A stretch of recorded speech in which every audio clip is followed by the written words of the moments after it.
Hello everyone, and this week we get to talk about what we've been building up to in the course, and that's object-oriented programming and classes. A little do you know, you've been doing object-oriented programming all along when you use class methods like int.parse or array.resize.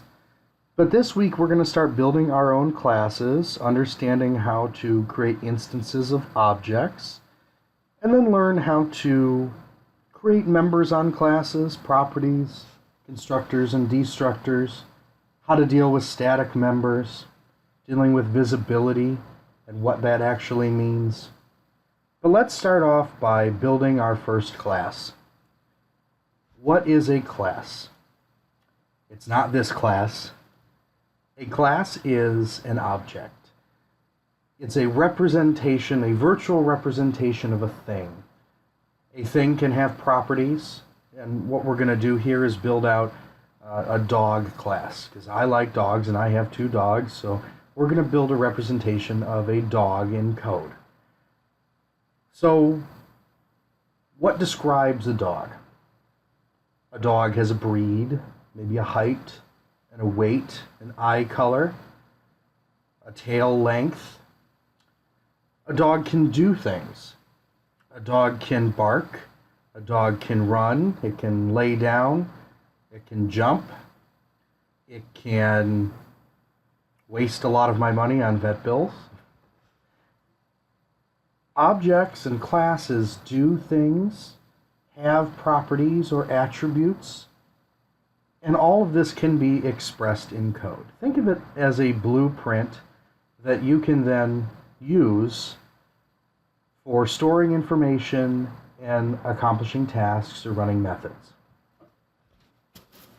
So, all along you've seen namespaces and classes and methods every time you write a program. A namespace is a representation of a group of classes. Class program is the default class used by Visual Studio to run an application where it expects a method called static void main. It doesn't have to be program, it could be something else, but by default it is program. So far in the course, we have written methods and created variables within this class. So if I wanted to create a representation of a dog in my main method, maybe I would have a integer for height. So we'll call it dog height equals 2. Maybe that'll be in feet. Int dog weight is 90 pounds. String dog breed equals mutt. And I would like to stop and say, please visit your local rescue and adopt, don't shop. There are a lot of dogs out there looking for homes, and your home is a perfect fit. If you're not looking for a long-term arrangement, consider fostering. There's plenty of dogs out there that are waiting for their forever home and really just need a little help.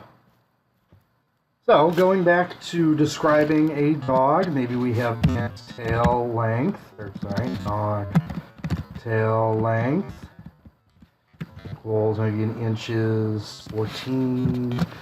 And then dogs could do things, so maybe we have a static void method of bark, and in here console.readline, console.writeline,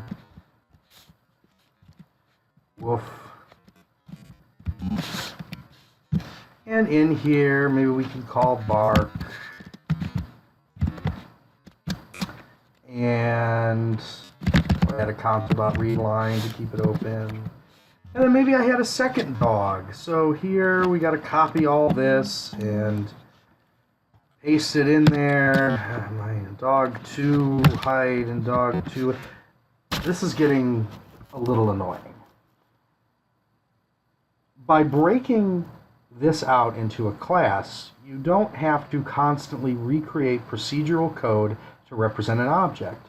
Instead, you can create an instance that has its own set of properties and methods that you can use in your code. It simplifies code reuse, encourages usability and readability. At some point in your career, you'll talk about serializing code and portability. That is very important. But as you can see here, if we have multiple dogs and we're trying to represent multiple dogs, doing it in procedural code stinks. So instead, let's take a step back, delete all the junk we've created, and let's create a representation of a dog in code. So in this, to create your first class, you type the word class, and you type the name of the class you'd like to create. In this case, we're going to create dog. You create an open bracket and a close bracket, and then everything within those two squiggly brackets represents the members of dog.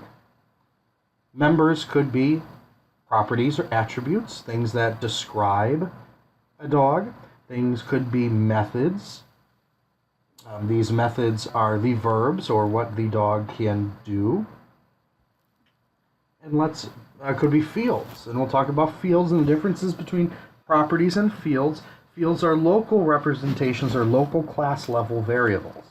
Variables that are accessible by every method and property in the class. So let's jump into fields. Fields are class level variables. So before, when we were talking about methods, we were able to put a variable in a method. And that variable was accessible to the method, but not outside the method. Class level variables, or fields or variables that are accessible to every member of the method. So here, we talk about the attributes of a dog. So let's talk int height, int weight. And you'll notice here I'm not initializing the variables. We'll get to where you should initialize those variables in a moment. But traditionally, when you're creating a class level variable or field, you don't initialize it right away. Rather, you initialize it in a constructor. So here, height and weight and string breed. Let's just stick with that for now. These are our class level variables or fields. So these are the attributes.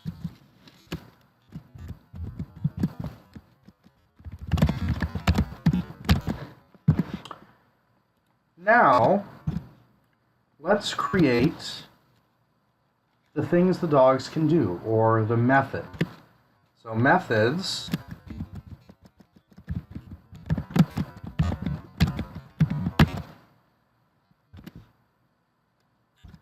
here, we will create a method called bark. Now,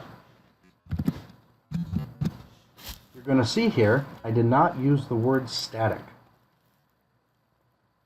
Static is a method that can be used on a class definition. When I talk in a minute about creating instances of an object, instances of dog, you want to use non-static or instance methods. You do not use the word static. An instance method is a method that can use properties of an instance that are only on that instance. Static methods access static members across multiple classes. So for instance, if I had 3 dogs and I had a static field and a static method, if I changed that static field or static method on the one, it would change it on the static values for all 3. An instance method, an instance field, or an instance property, basically instance members, only affect that instance of a class. And we'll talk about class instances and how to create those in a moment. So void bark, that will write woof to the screen. Console.writeLine. Woof. Woo-hoo-hoo. All right. So there is our method. And finally, how do you instantiate the fields? You want to do that in what's called a constructor. When creating an instance of a class, which we will talk about in a second, there is a method that is automatically run, and that is called the constructor. It constructs an instance of the class. Class fields are initialized in the constructor. So here we go. We will run constructors, and we will create a constructor. Look at that. Interesting, huh? A constructor is the name of the class. Here, our class name is dog, thus our constructor's name is dog. And in the constructor dog, we will set the initial height, weight, and breed. So this applies every time you create a new instance of dog. It's basically default values. So let's say our default value is height. We'll do, I guess it should be in inches. So let's do 24 inches in height. Weight will be in pounds. I'll do a default of 50 pounds. And a default breed equals mutt. Alright, so here is your representation of a dog. A dog has a height, a weight, and a breed. It can do something. It can bark. I really should add whine in there too. And the moment we create an instance of dog, we set a default value for height, weight, and breed of 24, 50, and mutt. Alright, so that's a class. We've built our framework. Now let's use it. So, in our main method here under program, let's talk about this. When you created an array, you would type in, okay, int 2 brackets equals new int 7. You've created a object instance here. So we have a type here that's an integer array. The name is temp equals new, which creates a new object instance in memory, and it's going to be an integer array of length 7. That's what we did for integer arrays. Now let's create an instance of a class. So I will type in dog. That is my type. In creating a class, you've created a type, like a string or an int or a bool. This is your type, dog. And we're going to have a dog named Buster. Buster equals new dog. Oh, protection level, that's important. So we'll talk about protection levels later. Protection levels are going to be very important. For the purposes of this demo, we will make our class public. Public means our class is accessible everywhere. Our methods are accessible everywhere.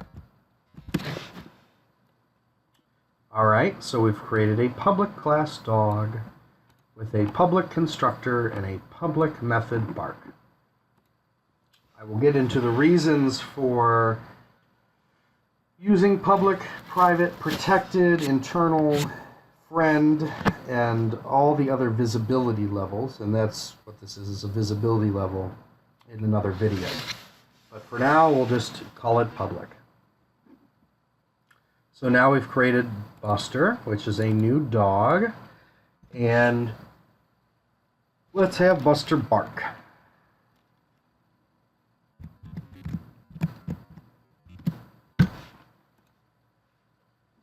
Go. Buster's going to bark. So what did we do here? Buster is a variable of type dog, and we created a new instance of a dog. New followed by the class name, open parentheses, close parentheses. Then, backtracking, Buster is an instance of the class. Buster is an instance of dog, and we'll create another instance in a minute. Where after we create the instance methods, such as bark, are now accessible to us. So buster.bark. Just like calling a method, the difference here is it's the variable dot bark. Again, the dot syntax signifies I want to use this member of this object. And then finally, we're just reading the line so we can keep the application running. Let's run it.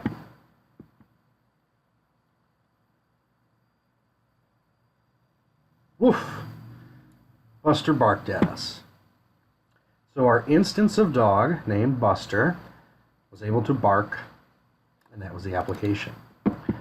Now the whole point of classes, like I showed you before, where we were trying to create multiple variables that represented multiple dogs, is to be able to create instances, multiple copies of this class. So here we're going to create a new dog called Ernie. And we're going to have Ernie bark. Ernie's going to bark too. So now on the screen, we should see woof and woof. Woof woof. All right, we got two dogs here barking at us. So let's go ahead and close this application. So let's walk through what we've learned so far. We have a class. A class is a representation of an object. Here our object is dog. In it we have fields. They're attributes of the object. They can store values. We have methods. They do things, so bark, wag, lick. And the constructor does the things we want when a class is instantiated, or when you create an instance of it. So here, every time we create an instance, we set the height, weight, and breed to default values. In the next lesson, we're going to go over properties and how you can use those values, getters and setters, how you can set values, how you can use values in classes. Part of the reason I broke this up was because you should never directly edit a field outside of a class. It's a normal programming methodology that these are private and should be only edited or viewed by the class itself, but you expose those fields through what are called properties. So we'll go through that next. So I get this is kind of a meta concept, and obviously we'll be talking about it in class on Monday. But again, these are the basics for creating objects in C#.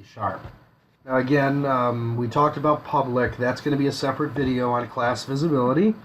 In the short term, if you get Visual Studio telling you this is not accessible, set the visibility to public.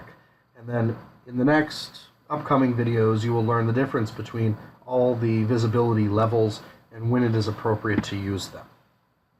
Thank you very much.